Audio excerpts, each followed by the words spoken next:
Bonjour à tous, Walter Stefanello, délégué syndical FO. Aujourd'hui, je fais cette vidéo pour vous parler de l'accord d'intéressement que nous venons de signer pour les années 2023, 2024 et 2025. L'intéressement étant toujours versé avec une année de différence, c'est-à-dire qu'on touche par exemple en avril 2024 l'intéressement de l'année 2023.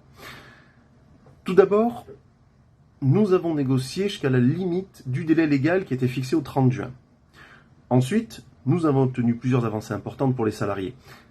D'abord, la modification des critères d'attribution, notamment le critère colis, en divisant par 4 l'objectif de hausse et en introduisant le critère colis export qui sera plus facile à obtenir pour nous. Ensuite, nous avons obtenu une hausse du plafond, donc actuellement à 5,5 millions d'euros, qui restera à 5,5 millions en 2023, mais qui passera à 6 millions en 2024 et à 6,5 millions en 2025, soit une hausse d'1 million sur 3 ans.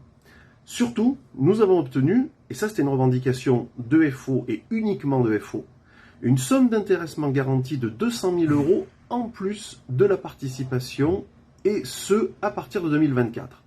C'est-à-dire que même si nous dépassons les plafonds d'intéressement participation, comme ça a été le cas lors des 2 dernières années, nous aurons quand même 200 000 euros d'intéressement minimum garanti.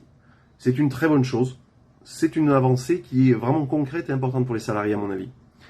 Enfin, il y aura, comme ça a été le cas sur les 2 dernières années, un suivi mensuel de l'accord qui sera présenté au CSE et que vous pourrez retrouver tous les mois dans le procès-verbal du CSE que nous envoyons en agence, que nous diffusons sur le site internet du CSE. Vous pourrez prendre connaissance effectivement du suivi de l'accord.